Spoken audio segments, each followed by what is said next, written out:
पण ह्या धाग्यामध्ये जीवन आपल्या दोघांच्याही कंच्या धाग्यामध्ये असले तरी हा डोलारा किती चालवावा लागतो प्रपंचाचा, हा संसाराचा डोलारा किती चालवावा लागतो। आणि चालवता चालता कीर्ती आणि अपकीर्ती या जगामधून निरोप दिल्याच्या नंतर आपली कीर्ती किंवा अपकीर्ती या जगामध्ये ठेवावी लागते, या कुटुंबामध्ये ठेवावी लागते, आप्तमित्र सगळ्या सोयऱ्यामध्ये ठेवावी लागते। आणि पहा या संसारामध्ये सर्वात जास्त परिश्रम अगर करत असेल तर स्त्री करते, लक्षात घ्या। कारण प्रत्येक पुरुषाला घडवण्याच्या मागे प्रत्येक स्त्रीचा हात असतो आणि प्रत्येक पुरुषाचा विनाश करण्याच्या मागे सुद्धा प्रत्येक स्त्रीचा हात असतो, हे लक्षात घ्या। म्हणून स्त्री ही सर्वात महत्वाची आहे। त्या स्त्रीचा आदर सत्कार मानवाने मनुष्याने केला पाहिजे, समाजाने केला पाहिजे, तिचा तिरस्कार करू नका आणि त्या आदर सत्काराच्या स्त्रियांनी सुद्धा गैरफायदा घेऊ नका। कारण तुम्ही मानाच्या सन्मानाचे हकदार आहात, पण त्यांना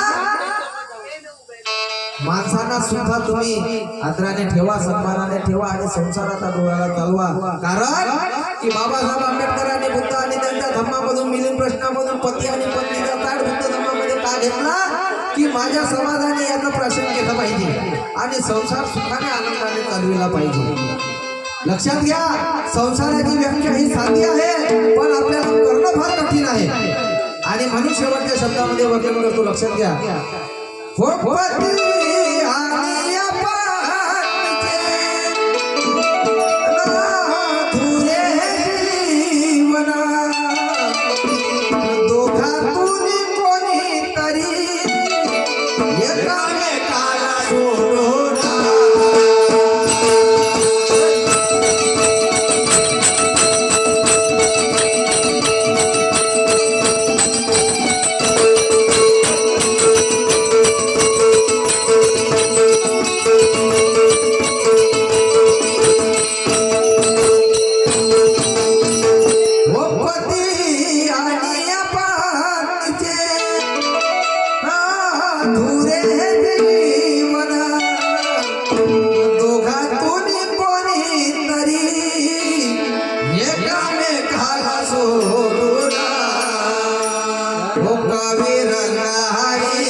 कवी रंगाई